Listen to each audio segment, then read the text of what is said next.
Good evening बच्चों। आज हम लोग जो है मिडिएवल हिस्ट्री के बारे में जानेंगे। मिडिएवल हिस्ट्री कहाँ से स्टार्ट होती है और कहाँ तक जाती है, ठीक है। मतलब इसके राइज का भी और डिक्लाइन का भी, दोनों के बारे में हम जानेंगे मिडिएवल पीरियड के बारे में, ठीक है। अभी एसएससी का, रेलवे का काफी सारे एग्जाम आने वाले, इसी कारण से मैंने सोचा कि थोड़ा सा फैक्चुअल जो नोट्स है और थोड़ा वीडियो के माध्यम से आप लोग तक डिलीवर हो जाए, ठीक है। तो देरी किए बिना जो हम लोग आते हैं, ठीक है, medieval history. Medieval history, medieval history जो है मतलब किसी भी मिडिएवल हिस्ट्री मतलब मध्यकालीन इतिहास, मध्यकालीन इतिहास, ठीक है। मिडिएवल कुछ भी चीज का राइज हो रहा है तो मतलब उससे पहले किसी भी चीज का डिक्लाइन हुआ होगा, तभी जाकर के राइज हुआ होगा, ठीक है ना। तो हम मिडिएवल हिस्ट्री जानने से पहले हम अर्ली मिडिएवल जानेंगे।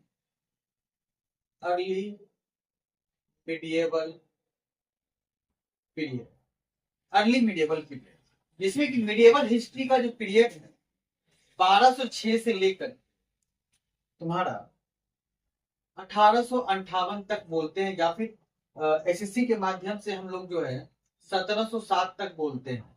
क्यों? ईस्ट इंडिया जब हमारे देश में आ जाती है व्यापार के रूप में, तभी से जो है मॉडर्नाइज की तरफ बढ़ जाते हैं। तो मतलब एक तरह से मिडिएवल का डिक्लाइन हो रहा है और मॉडर्नाइजेशन पर राइज हो रहा है। इस चीज को, बाकी चीज बाद में समझेंगे, लेकिन अभी जो फैक्चुअल जो वो जान ले। तो 1206 ये एडी हो गया और ये भी एडी। 1707 में औरंगजेब की मृत्यु हुई थी, ठीक है। तो 1206 ऐसे टाइमलाइन के माध्यम से हम लोग समझ जाते हैं। 1206 एडी से पहले वाले जो समय है, लगभग 712 एडी से लेकर के 1206 एडी के बीच को हम बोलते हैं अर्ली मिडिएवल पीरियड, ठीक है। पूर्व मध्यकालीन भारत या फिर इतिहास, ठीक है। 1206 से लेकर के 1707 या बोल दीजिए या फिर 1858 तक, मतलब इस बीच में दो सल्तनत आई। पहला दिल्ली सल्तनत 1206 से लेकर के 1526 तक दिल्ली सल्तनत का प्रावधान है, ठीक है। फिर 1526 दौलत खान लोधी जो है, इब्राहिम लोधी को नहीं चाहता था कि गद्दी पे बैठे, और गद्दी पे बैठा था तो उसको मरवाने के लिए चाह रहा था। तो एक अच्छे बैट्समैन की तैयार खोज किया, जिसके कारण जो है उसको एक बाबर मिला, ठीक है। काबुल में बाबर मिला। बाबर बाबर के द्वारा जो दौलत खान क्या किया, इब्राहिम लोधी को मरवाया। Battle of Panipat, first battle of पानी तक जो है दिल्ली सल्तनत था। उसके बाद 1526 से लेकर 1858 तक जो ये मुगल सल्तनत है। लेकिन मुगल सल्तनत में भी जो है 1707 तक, मुगल सल्तनत जो 1707 तक जो वर्चस्व में रहा, आधिपत्य में रहा। 1707 के बाद जो मुगल सल्तनत डिक्लाइन की ओर बढ़ने लगा, ठीक है।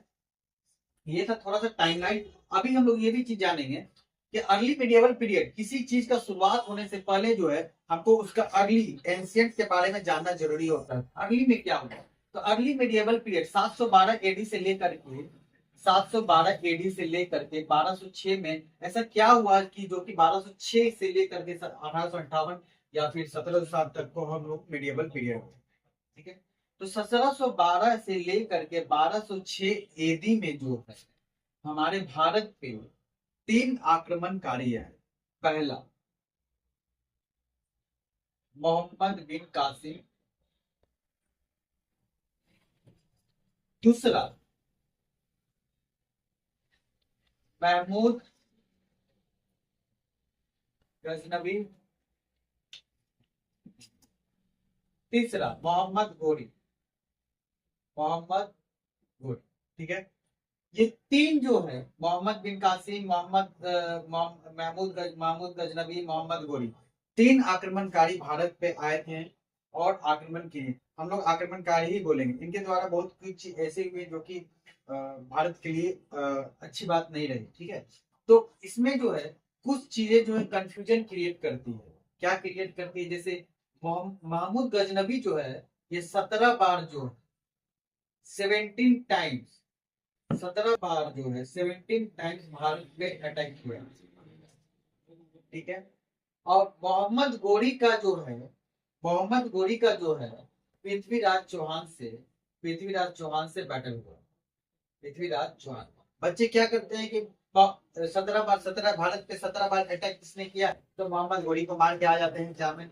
जबकि ये चीजें पहले क्लियर कर लेते हैं, इसलिए जो है ये चीज बाकी से एक एक करके जो बाकी से तीनों के बारे में जानेंगे, लेकिन जो कंफ्यूजन वाले चीज है उसको पार्ट अभी देख लेंगे। महमूद गजनवी जो था वो जो है 17 टाइम्स जो है भारत पे अटैक किया। मोहम्मद गोरी के समय मोहम्मद गोरी जो पृथ्वीराज चौहान से बैटल लड़ा। अब मोहम्मद बिन कासिम से क्या कंफ्यूजन होता है?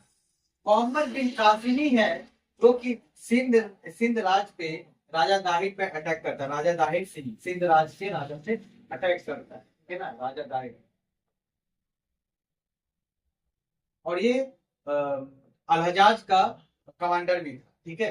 इतनी चीजें हैं, अभी एक एक करके जो है हम लोग मोहम्मद बिन कासिम, मोहम्मद गजनवी, मोहम्मद घोरी के बारे में हम जानेंगे, ठीक है।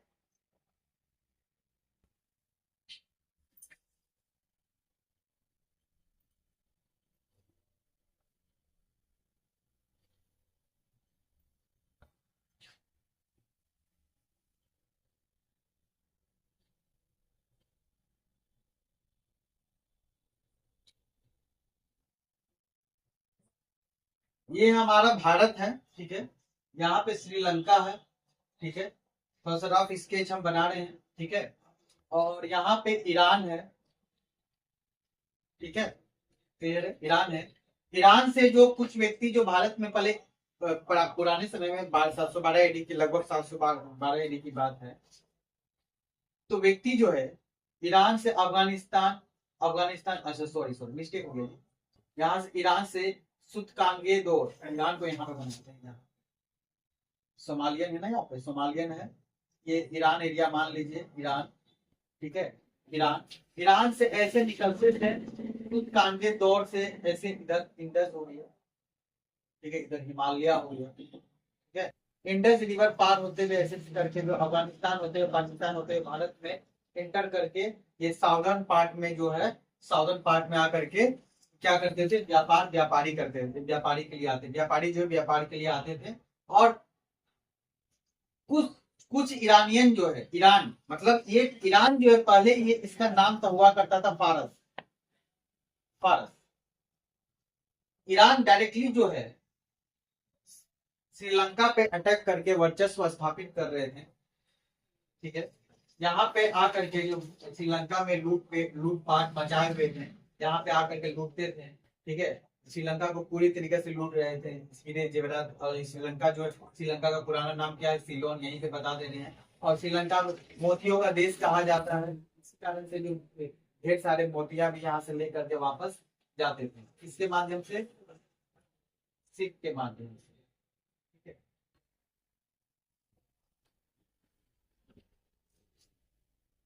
फारस का खलीफा उस वक्त जो है, जिस तरीके से हमारे भारत में राजाओं का शासन चल रहा था, या फिर अभी जैसे IAS वगैरह जो होते हैं, उस समय जो है गवर्नर वगैरह होते हैं, तो फारस में जो है, फारस में अभी के समय में ईरान नाम है, और सीलोन मतलब अभी के समय में श्रीलंका कहते हैं इसको, ठीक है, श्रीलंका कहते हैं। तो फारस जो है, फारस, फारस में जो एडमिनिस्ट्रेटर होता था उसको उस वक्त किस नाम से बुलाया जाता था? खलीफा नाम से, खलीफा बोलते थे। तो 712 AD के समय जो है ना, 700 के समय, 700 के आसपास का समय है, खलीफा हुआ करता था, मतलब गवर्नर। जैसे भारत में गवर्नर हुआ करता था, राजा शासन करते थे, उसी तरीके की फारस में जो व्यक्ति शासन कर रहा उसका, उसको खलीफा पोस्ट से संबोधित किया जाता था, ठीक है। और इस समय का खलीफा कौन था? अल हजाज, अल हजाज बिन यूसुफ, पूरा नाम, ठीक है, अल हजाज। अल हजाज जो है ऐसे करके आकर के भारत पे व्यापार तो करता था, और ये इधर से डायरेक्ट वे में ये जो है भारत में इस एरिया में जो वर्चस्व स्थापित नहीं कर पाते। क्यों? लूटपाट नहीं कर पाता, क्योंकि ये पावरफुल एरिया था, ठीक है। तो ये क्या किया, समुद्री रास्ता से जो है सिलोन मतलब श्रीलंका में आके अटैक करता था, यहीं से लूटपाट करता था, मोती हीरा जेवरात सब जो उठा करके नाव के माध्यम से लेके जाता था, ठीक है। इसके जो भी अधिकारी यहाँ आते थे लूटपाट करते थे, काफी दिन तक तो चला। और उनकी जो वाइफ थी, तो जो भी अधिकारी श्रीलंका गए लूट लूट करने के लिए, घुसपैठिए के रूप में गए, वहां वाइफ भी गई। तो ऐसा थोड़ी है, लड़ाई पीट में जो है, मार पीट में, लूट पेट में जो खाली जो है कि फारस का, श्रीलंका का आदमी मरेगा, फारस का भी अधिकारियों का मौत होगा। तो जो मौत हुआ तो उसकी वाइफ बीमार है। तो एक बार जो है फारस का खलीफा जो है, मतलब अल हज्जाज जो है, नाव भेजा, और नाव पे जो है सारी महिलाएं हीरे जवाहरात जो मोतियां होती हैं सब ले करके अपने सर फारस में ले जाया जा रहा था। ठीक है। जब ले जाया जा रहा था, रास्ता में यहाँ पे समुद्री एरिया पड़ता है, सोमालियन का एरिया पड़ता है। सोमालियन समुद्री में, समुद्र के पास जो बहुत सारे डाकू रहते हैं, जिसको समुद्री डाकू बोलते हैं, मतलब पायरेट्स बोलते हैं। ठीक है। तो पायरेट्स लोग जो है इस पूरे नाव को जो क्या करते हैं, हाईजेक कर लेते हैं। हाईजेक कर लेते हैं तो अलहजाज को जब पता चलता है तो उसको लगता है क्या कि भाई कैसे हो गया, उसमें महिलाओं भी था और हीरे जवाहरात मोती सब थे, समुद्री लुटेरे ले लिए। तो अब जो है अलहजाज का दिमाग काम नहीं कर रहा, तो वो इनडायरेक्टली वे में क्या करता है, ये वाला एरिया, ये वाला जो एरिया इधर, तो ये पाकिस्तान हो गया, अफगानिस्तान हो गया, पाकिस्तान, ये वाला जो एरिया है, ये वाला एरिया को उस वक्त जो है क्या बोलते थे, सिंध। सिंध। तो डायरेक्ट जो है समुद्री लुटेरे से कोई भी राजा जो है लड़ना नहीं चाहते थे। क्यों? उनको व्यापार करना हमेशा के लिए है। बात ऐसा थोड़ी है कि व्यापार खत्म हो जाएगा, आज खत्म हो जाएगा। व्यापार को बनाए रखना है। तो समुद्री लुटेरे से अगर लड़ लीजिएगा तो फिर तो व्यापार खत्म हो जाएगा, बार बार समुद्री लुटेरे लूटेंगे। तो इसने अल हज्जाज जो है इनडायरेक्टली वे में पत्र भेजा सिंध के राजा को। उस समय सिंध के राजा कौन थे? राजा दाहिर सिंह। राजा दाहिर सिंह, राजा दाहिर सिंह थे।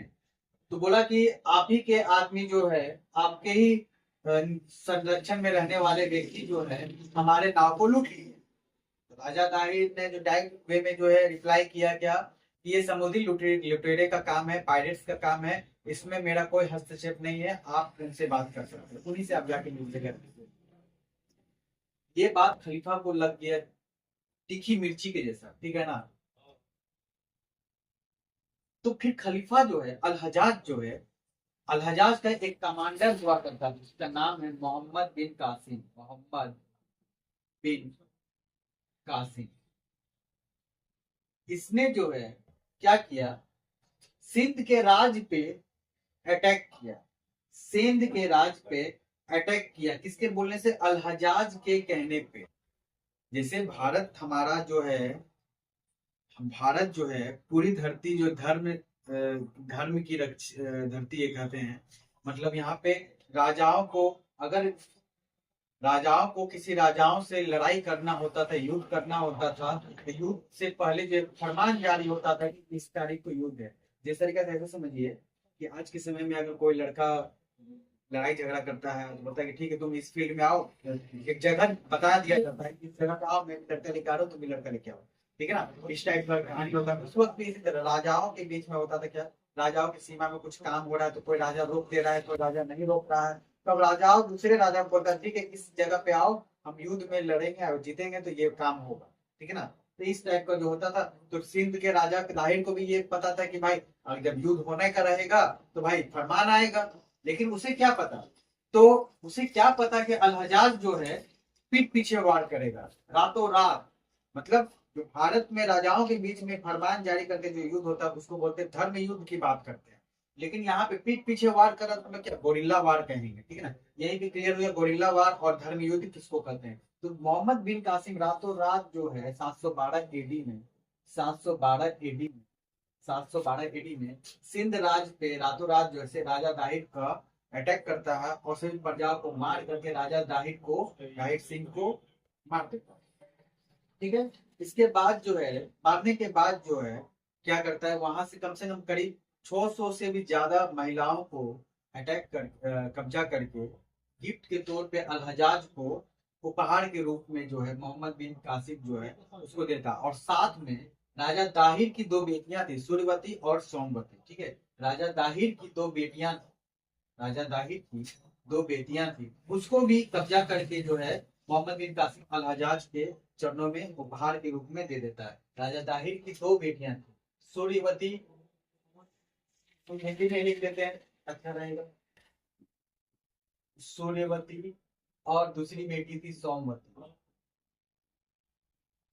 सूर्यवती थोड़ा सा चालाक थी, सोमवती जो है कि थोड़ा सा नादान थी। जब इसके पास खलीफा अल हजाज के पास मोहम्मद बिन कासिम 600 से भी ज्यादा महिलाओं को उपहार के रूप में देता है और उनकी दोनों बेटियों को भी दे देता है, तो अल हजाज को ना राजा दाहिर की जो बेटियां थी सूर्यवती और सोमवती, जो दोनों बेटियां थी, उसको अपनी बेटी जैसे लगा। क्यों? मोहम्मद बिन कासिम जो है ना अल हजाज का दामाद था, अल हजाज का दामाद था। मोहम्मद बिन कासिम जो है अल हजाज की बेटी का पति था, अल हजाज की बेटी का पति था। ठीक है ना, मतलब मोहम्मद बिन कासिम जो है अल हजाज का कमांडर तो था ही, और साथ में इसका दामाद भी था। ठीक है, उसकी बेटी का था। तो अल हजाज जो है ना सूर्यवती और सोमवती को देखता है तो उसको लगता है कि अपनी बेटी बेटी जैसा उसको लगता है, उसको उसमें अपनी बेटी नजर आती है। इसलिए जो है अल हजाज जो है सूर्यवती और सोमवती को अपनी बेटी जैसा समझता है। तो एक टाइम आता है सूर्यवती जो है अल हजाज का माइंड ब्रेन वॉश करके जो है मोहम्मद बिन कासिम को मरवा देती है। ठीक है, ये था मोहम्मद बिन कासिम से बनने वाला जितना भी सवाल एसएससी रेलवे वगैरह। पहला सवाल, सिंध के राजा कौन? राजा दाहिर। ठीक है, सिंध राज पे पहले किसने अटैक किया? मोहम्मद बिन कासिम। एक और चीज छूट गया यहाँ पे, मोहम्मद बिन कासिम पहला मुसलमान अटैकर था, पहला मुसलमान, मुस्लिम अटैकर बोल लीजिए, या फिर पहला मुस्लिम अटैकर था, पहला मुस्लिम मुस्लिम अटैकर था। और ये पहला अरबी था, इसको क्या बोले? अरबी, अरबी अरब देश का था इसलिए अरबी बोलते हैं। ठीक है, पहला मुस्लिम अटैकर था भारत पे, और ये अपने आप को अरबी बोलता था। ठीक है, भारत से खलीफा उस वक्त कौन था? तीसरा अल हजाज। चौथा पहला मुस्लिम अटैकर मोहम्मद बिन कासिम। मोहम्मद बिन कासिम जो किसका कमांडर था? अल हजाज का। पांचवा पहले पहला मुस्लिम अटैकर कौन था जो अरबी था? मोहम्मद बिन कासिम। अल हजाज की बेटी का दामाद कौन था? मोहम्मद बिन कासिम। आपका सवाल। ठीक है, राजा दाहिर की कितनी बेटियां? दो बेटियां। पहली बेटी का नाम सूर्यवती, दूसरी बेटी का नाम सोमवती। ठीक है, श्रीलंका का पुराना नाम सिलोन, आज का नाम श्रीलंका। ईरान का पुराना नाम कौन? फारस, फारस। आज का नया नाम ईरान। ठीक है, क्लियर है, समझ में आया? इतने सारे क्वेश्चन जो है मोहम्मद बिन कासिम से बनने वाले हैं। ठीक है, कहाँ पे? मोहम्मद बिन कासिम, मोहम्मद बिन कासिम, मोहम्मद बिन कासिम। क्लियर है? इसके बाद एक और चीज आता है, मोहम्मद बिन कासिम ही था जो कि भारत में, भारत में जो है मोहम्मद बिन कासिम ही था जो कि भारत में सबसे पहले जजिया टैक्स लाता है। जजिया, जजिया टैक्स मतलब इसको बोलते जजिया कर बोले तो गैर मुसलमानी टैक्स। और ये जजिया टैक्स जो किससे किससे ये नहीं लेता था? महिलाओं से, महिला से नहीं लिया जाता था, ओल्ड मैन से। ठीक है, क्लियर है? विकलांग से, विकलांगताओं से नहीं लिया जाता था। ठीक है, महिला से, ओल्ड मैन से, विकलांग से, और एक और था ब्राह्मण से। मोस्ट इंपॉर्टेंट, ब्राह्मणों से जो है जजिया टैक्स नहीं है। इस ये चार समुदाय से जो है टैक्स, जजिया टैक्स नहीं लिया जाता था, गैर मुसलमानी टैक्स नहीं लिया जाता था। इन सब के बारे में पता हमें कैसे चलता है? एक बुक थी, एक राइटर था, एक बुक है जिसका नाम है चचनामा, चचनामा। ठीक है, चचनामा, चचनामा बुक से पता चलता है। ये बाद में बुक को फारसी लैंग्वेज में ट्रांसलेट किया गया। चचनामा बुक का जो राइटर है अननोन राइटर है। ठीक है, कहा जाता है कि बुक लिखते वक्त के बाद जो अपना राइटर अपना नाम ही लिखना भूल गया, तो इसका चचनामा का कोई राइटर नहीं, अननोन कोई राइटर नहीं है। लेकिन बाद में चचनामा को ट्रांसलेट किया गया फारसी लैंग्वेज में। अबू क्या था, अबू बकर कुफी, कुफी करके कोई है, अबू बकर अली, अली बकर कुफी, अली बकर कुफी, अली बकर, अली बकर कुफी, अली बकर कुफी। इसने जो चचनामा को फारसी लैंग्वेज में चेंज की, ये शायद मेरे को याद नहीं आ रहा है, आप शायद अली बकर कुफी ही है। ठीक है, तो चचनामा को ट्रांसलेट किया फारसी लैंग्वेज में। इतने सारे जो सवाल हैं, इतने सारे फैक्ट्स हैं जो कि मोहम्मद बिन कासिम से ताल्लुक रखते हैं, और ये सवाल, इसके अलावा कोई भी सवाल नहीं बन सकता है। ठीक है, क्लियर है। इसके बाद हम लोग आते हैं महमूद गजनवी पे। समझ में आ रहा होगा आपको अच्छे से ये वाला चीज। ठीक है, चलिए इसको रब करते हैं।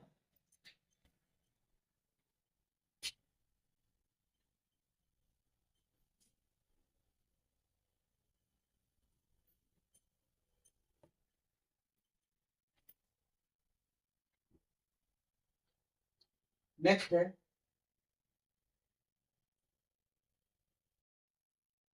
महमूद गजनवी। ठीक है, महमूद गजनवी जो है, ये जो है महमूद गजनवी जो है, इसके फादर थे सुबक्तगीन।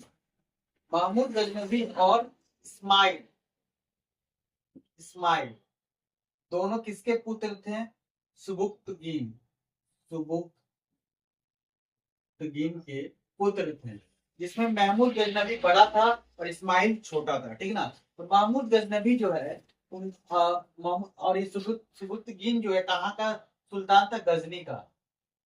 गजनी का था। गजनी कहाँ? अफगानिस्तान में, अफगानिस्तान में।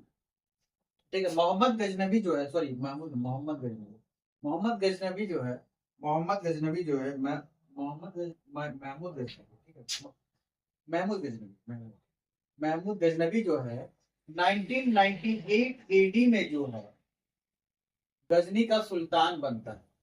गजनी का सुल्तान बनता, ठीक है, गजनी का सुल्तान बनता है। और गजनी कहाँ है? अफगानिस्तान में। ठीक है, इसने भारत पे 17 टाइम्स, 17 बार जो है अटैक कर दिया। 1001 एडी से लेकर के 1027 एडी तक कितनी बार? 17 टाइम्स जो है अटैक करता। ठीक है, कुछ कुछ इंपॉर्टेंट इसका अटैक है, जैसे 1018 एडी में जो है मथुरा पे अटैक करता है, मथुरा। 1025 एडी में जो है सोमनाथ टेम्पल पे। ठीक है, एक सोमनाथ टेम्पल को लूट करके जा रहा था, तो रास्ते में जाट लोग से मुलाकात हो गया, तो उसको खुन्नस होता है ना, खुन्नस था। तो फिर 2 साल के बाद जो है क्या करता है? 1027 एडी में जो है फिर से जाट कम्युनिटी पे जो है अटैक करता है, जाट कम्युनिटी पे अटैक करता है। ठीक है, और जाट कम्युनिटी लोग फिर से इसको इतना मारते हैं, इतना मारते हैं कि फिर ये बिस्तर धर लेता है। 1030 एडी में जो है इसका डेथ हो जाता है। इससे बनने वाला सवाल इतना ही है। बाकी जो है 1001 से लेकर 1027 ये जो 25वां जाट कम्युनिटी सोमनाथ 27 जो है 16वां अटैक, सॉरी 1000 सोमनाथ अटैक था, 16वां अटैक था, और ये 17वां अटैक। ठीक है, था महमूद गजनवी का अटैक। ठीक है, नेक्स्ट।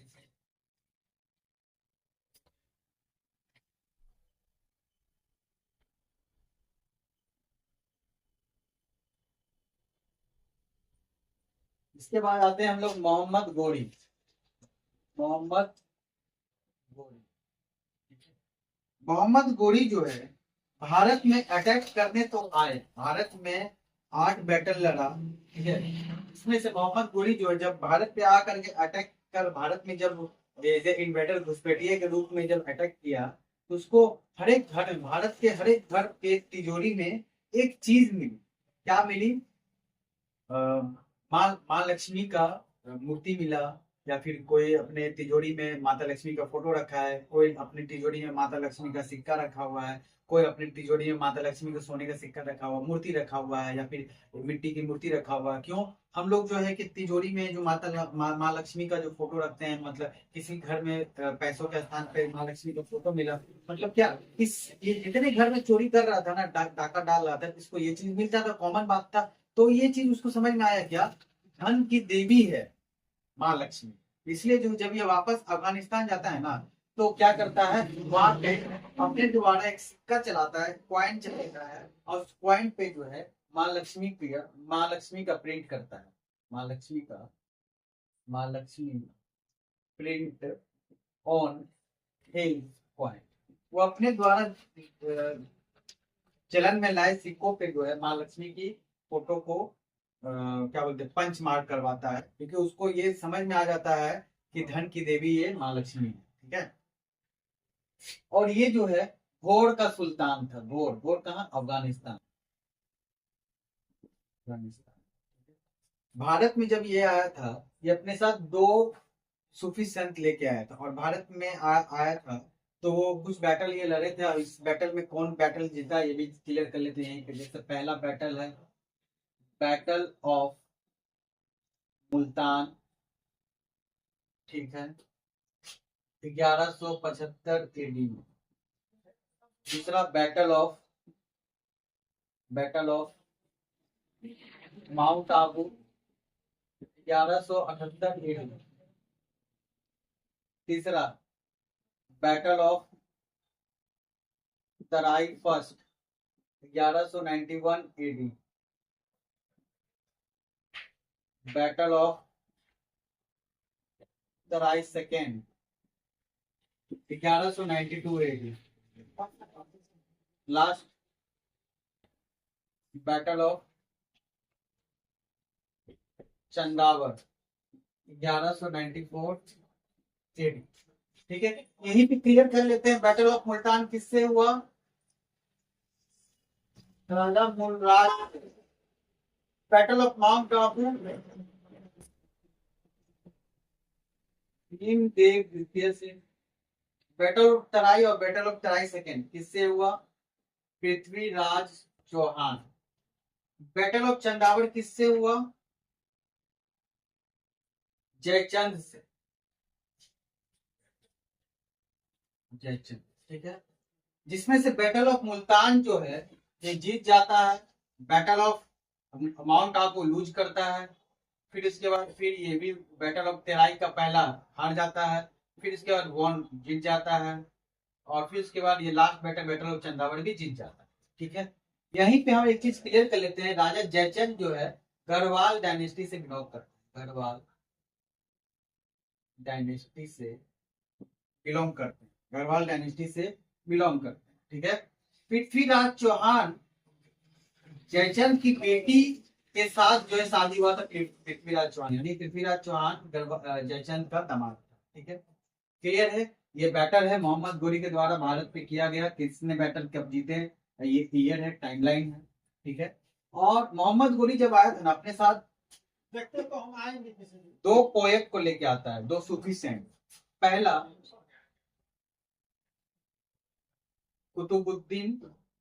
कुतुबुद्दीन बख्तियार काकी। दूसरा शेख मोइनुद्दीन चिश्ती,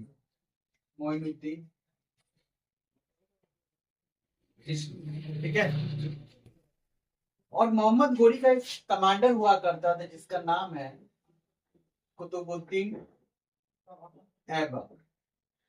कमांडर से पहले ये गुलाम था। क्यों, मोहम्मद गोरी जो है इसको परचेज करे, गुलाम को उस समय खरीद बिक्री किया जाता था, तो मोहम्मद गोरी इस कुतुबुद्दीन ऐबक को जो है खरीद करके लेके आता है एज ए गुलाम। ठीक है, लेकिन कुतुबुद्दीन ऐबक मतलब मोहम्मद गोरी के मरने के बाद जो है मरनोपरांत जो है, मरने के समय जो है कुतुबुद्दीन ऐबक को दिल्ली सल्तनत क्यों सौंप दिया, क्योंकि कुतुबुद्दीन ऐबक जो है गुलाम तो था, साथ ही साथ जो है जब कहीं भी युद्ध होता था, मोहम्मद गोरी के जितने भी बैटल हुए हैं उस बैटल में कुतुबुद्दीन ऐबक जो है एक तरह से सेनापति के रूप में, और पूरा क्या कहते हैं उसको लीड किया है, बैटल को लीड किया अच्छे से, जिसके कारण जो है कुतुबुद्दीन ऐबक जो मोहम्मद गोरी का विश्वास पात्र हो गया। ठीक है, जिसके कारण जो मोहम्मद गोरी जो है जाते जाते जो है दिल्ली सल्तनत जो है मतलब एक तरह से गुलाम वंश जो बोलेंगे तो वो कुतुबुद्दीन ऐबक को दे दिया। यही कुतुबुद्दीन ऐबक जो है कुतुबुद्दीन बख्तियार काकी के याद में कुतुब मीनार बनाता है, और शेख मोइनुद्दीन चिश्ती के याद में अजमेर शरीफ अजमेर में बनाता है। ठीक है, कुतुबुद्दीन ऐबक ही है जो कि शेख डायनेस्टी और दिल्ली सल्तनत का स्थापना है, फाउंडर है, ठीक है, स्थापक, ठीक है, क्लियर। मोहम्मद गोरी के समय में जो राजधानी हुआ करती थी वो कहाँ हुई करती थी? लाहौर में हुई करती थी। लाहौर, लाहौर, क्लियर। चलते हैं नेक्स्ट।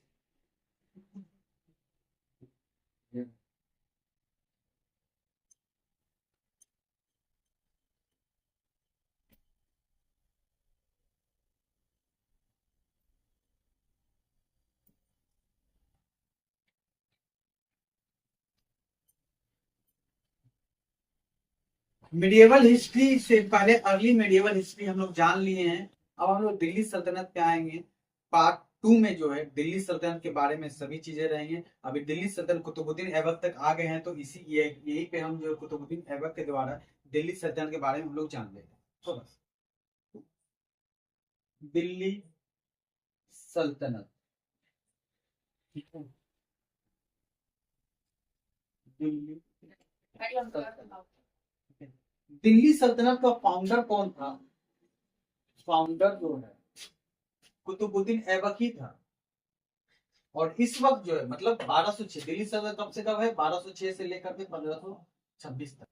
1206 में जो है फाउंडर कौन है? कुतुबुद्दीन ऐबक। और इस वक्त राजधानी कहाँ था? लाहौर में था।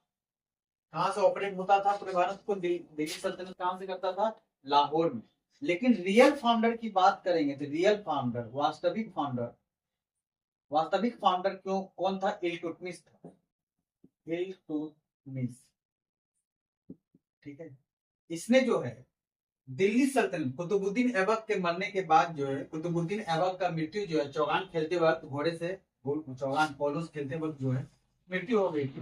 तो 1210 और लाहौर जो है, लाहौर जो है 1206 से लेकर के 1210 तक रहा है कैपिटल राजधानी, ठीक है ना, दिल्ली सल्तनत का।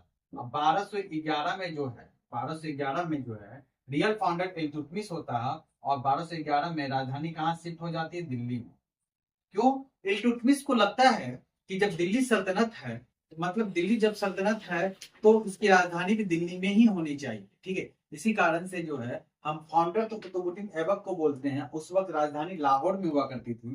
कुतुबुद्दीन ऐबक की मृत्यु के बाद इल्तुतमिश जो है क्या करता है कि रियल फाउंडर के रूप में आता है। रियल फाउंडर इसलिए बोलते थे कि नाम भी दिल्ली सल्तनत था, इसी कारण से जो है दिल्ली में ही राजधानी दे दिया गया। क्लियर है? क्लियर है। 12 से 11 से दिल्ली, कभी कभी 12 से 11 भी बोलते हैं या 12 से 11 बोलते हैं, ठीक है ना। तो दिल्ली सल्तनत में टोटल कितने वंश? 5 वंश। तो फाउंडर भी यहीं पे क्लियर कर लेते हैं। उसके बाद नेक्स्ट भी हम वीडियो में एक एक वीडियो करके चलेगा पहला, ठीक है। फाउंडर भी यहीं पे क्लियर कर लेते हैं।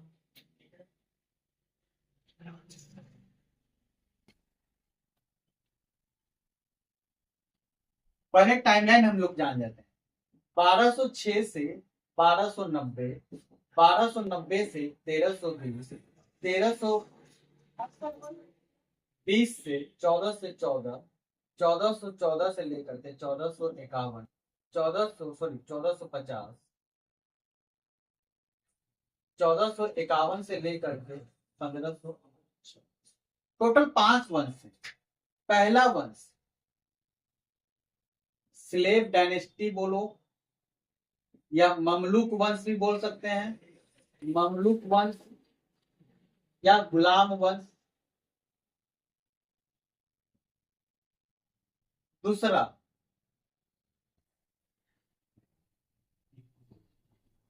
खिलजी डायनेस्टी के खिलजी वंश। तीसरा तुगलक डायनेस्टी। चौथा सैयद डायनेस्टी। पांचवा लोडी डायनेस्टी, ठीक है। क्लियर है? क्लियर है? पहला है ममलूक वंश डायनेस्टी, स्लेव वंश, गुलाम वंश एक ही बोलते हैं। खिलजी डायनेस्टी दूसरा, तीसरा तुगलक वंश, तीसरा चौथा है सैयद डायनेस्टी, पांचवा है लोडी डायनेस्टी। यहीं पे इसका फाउंडर क्लियर कर लेते हैं। स्लेव डायनेस्टी, गुलाम वंश, ममलूक वंश, ठीक है, इलबड़ी वंश भी बोलते हैं। इस सब का फाउंडर कौन है? कुतुबुद्दीन ऐबक, क्योंकि 1206 में दिल्ली सल्तनत का स्थापना वही करता है। खिलजी डायनेस्टी का जलालुद्दीन फिरोज खिलजी, जलालुद्दीन फिरोज खिलजी। तुगलक डायनेस्टी का कौन हो जाएगा? गयासुद्दीन, गयासुद्दीन तुगलक। सैयद डायनेस्टी खिजर खां। लोधी डायनेस्टी बहलोल लोधी। दिल्ली डायनेस्टी में 5 वंश हैं, ठीक है। धीरे धीरे एक एक वीडियो में हम लोग Syed dynasty, Khilji dynasty, Tughlaq dynasty, Syed dynasty और लोधी डायनेस्टी के बारे में हम लोग जानेंगे, ठीक है। आज के लिए ये इतना ही रखिए आप लोग। मिडिवल पार्ट 1 है, मिडिवल पार्ट 2 आएगा, ठीक है। उस वक्त तब तक इसको देखिए, याद कीजिए, तब तक समझिए बातों को, ठीक है। चलिए, गुड नाइट। आप लोग अपना ख्याल रखिएगा, पढ़िएगा आप लोग, ठीक है। Thank you.